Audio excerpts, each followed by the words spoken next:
Welcome back everyone to another Tower of Fantasy video. Today we're going to be going through a secret quest that rewards you with a special voucher. Yes, you heard that right.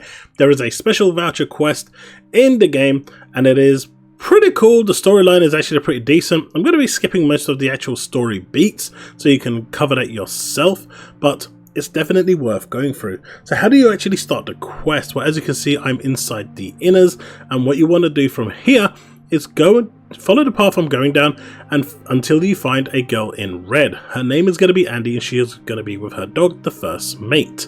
Now, once you do this, what you want to do is talk to her and she'll tell you about her story. What you want to do is select to the listen option and then she'll go into more detail about the story. From here, what you want to do is go to the Tegrandsea and teleport to Breezy Isle, where you will pretty much this location you go to fight Scylla. Now, as you can see here, I'm just giving you a rough milestone to show where you are, and what you want to do here is just follow where I am going and you will eventually come across a droid in the water. Now speak to the dog and the dog will basically tell you, well, indicate to you that the machine is broken, it's worried about the machine, and when you look at the machine it's pretty banged up. From here what you're going to want to do is jump into the water because the first one is under sea. So as you can see, I'm just kind of looking around to find it, but what you want to do is dive deep and then follow this building round until not through this crack here because it's not there, but it's until you get round this one here and you'll find the leg. Now I encountered a bug during this part here where I handed the piece in first. I recommend you do not do what I'm doing here and hand in the first piece. If you do, it is highly possible that you will need to teleport away from here and teleport back in order to be able to hand the second piece in. It did not let me hand the second piece after I actually collected it. So don't hand this first piece in just yet. What you want to do is jump on here and you can see the droid is there and the second piece is here. Now what you want to do is swim back, go to the droid and hand it in. As you can see, it didn't give me the prompt there, so I had to teleport away and come back. Once you've tried to repair it the first time, nothing will happen. You need to try again. Again, it's pretty finicky, especially with all the dialogue options. But once you do this, the droid will stand, speak to the droid, and then he will start to walk away. Now keep in mind, what you're watching here is at 600% speed of what it is normally, and it is still long. But you're going to have to endure watching him go all the way around. You'll come across these critters which are really annoying, so I highly recommend you just quickly take care of them. Once you do, you want to click on this device that he's now activated and it will take you to the top with a room with a bunch of computers and a stasis pod. Now what you want to do here is just follow the droid around and you'll get some dialogue underneath with the robot moving around. And then you'll come and stop at this machine. When you click on it, it will give you vital signs, hungry, deep, but the most important one is the actual Dace's last change, which is free. Now you know that you've officially started this part of the quest line. So once you've spoken to the display will give you some dialogue and you'll speak to David, and then David the droid will walk away. From here you're going to want to go back to the actual machine and you'll be able to now speak to the pod because as we saw earlier it has awakened. So when we click on view, now you can actually speak to the person inside. I selected very pretty because, well, he's stuck inside there and you don't want to worry him. Then you want to ask for more detail about what happened to him, and he basically now goes through his whole story. So it's worth listening to, good stuff. I've skipped it so you can actually do the story beats yourself. Now over here, once you speak to it again, change in 20 hours. So that's how you know that you've now made it to the next part. You speak to these, go search the storage, you'll find a voice modulator, go to the actual droid, give it to the droid, and you will now give him a voice. He tells you that you can't access any of the computers because they're restricted and only Benjamin can actually use them. You don't have access. But that is pretty much this part here. Now if we go back to the actual pod, so from here now we have like a time gated situation where you'll need to teleport to and from places, maybe 3 or 4 times. It took me about 4 or 5 times for mine to trigger. I've known some people to have it instantly accessible, so I'm not quite sure if it's a bug or if it's something else. Sounds like a bug, but most people are saying it's time gated and that those that can access it instantly is a bug. But once you come back, you'll get the option to be able to speak to Benjamin. What you want to do from here is select the second option again, because you don't want to be rude. And then once you've selected this option, you will continue the dialogue.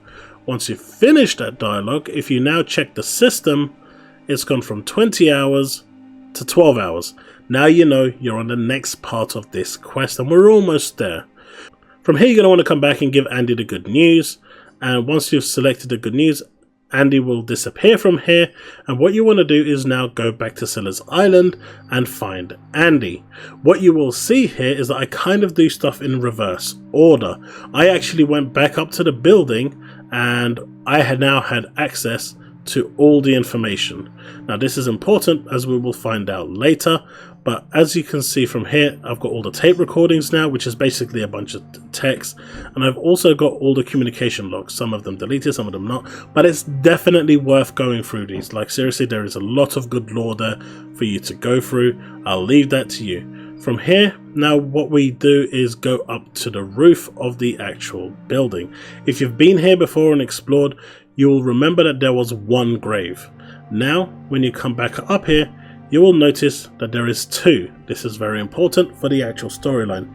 Now, from here, what we want to do is go back onto the actual, the story beat path, and that is to find Andy. So what you want to do from here is just drop down and basically go and get her. So I'll let the video play out so you can see where she is exactly.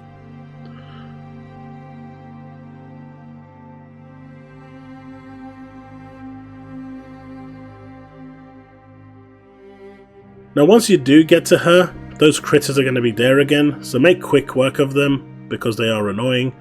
And when you do, what you want to do is speak to Andy. Upon speaking to Andy, you will instantly be teleported up to the roof.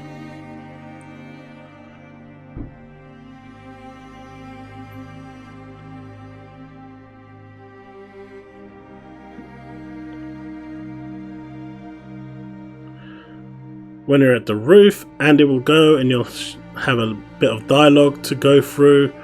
Speak to Andy again to continue the story quest. Once you've done this, the next objective is to find the droid. Now this is probably going to be the most annoying part. Now you've seen the area I've circled there on the map. He can be anywhere around that location. Now the problem is it can also be underwater. So it's a bit of a trek, but there are ways in trying to locate him. His music is also playing, so that is one way to know he's close by, but that only plays if he's above ground. Otherwise, what you're going to want to do is just run around this shoreline and you'll eventually see him, just like I did here. And what you're going to want to do is speak to him and find out that he's looking for a stone, a heart-shaped stone, and he starts telling you about Benjamin and what he left behind and all this. So from here, you'll get your 50 Veron if you get out, and this is where I found him. So what you want to do here is, if you're listening, that's the music that you'll basically be hearing when you're looking for him. From here, what you want to do is go back to the actual top, zoom up, and speak to Andy. Andy will thank you and say that she's returning back home. Now what you want to do from here is, of course, return back to Innars and speak to Andy. Now while you're talking to Andy, Andy will go through a bit more dialogue and thank you, and of course you will get your coveted special voucher as a reward for helping her along the way. Now there is one last thing you can do here, and that is actually return to the scene of the graveyards atop the building. Here, if you go, you will see Captain and the actual droid looking into the sunset. I don't know exactly what they're doing, maybe just maintaining the graves or just paying respects. The Benjamin did actually enjoy looking into the sunset and often asked David to do that, so maybe this is their way of paying respect, so we'll do the same. And that is the end of the quest. Let me know in the comment section below if you found this useful, informative, and I will see you in the next one. As always, remain legend!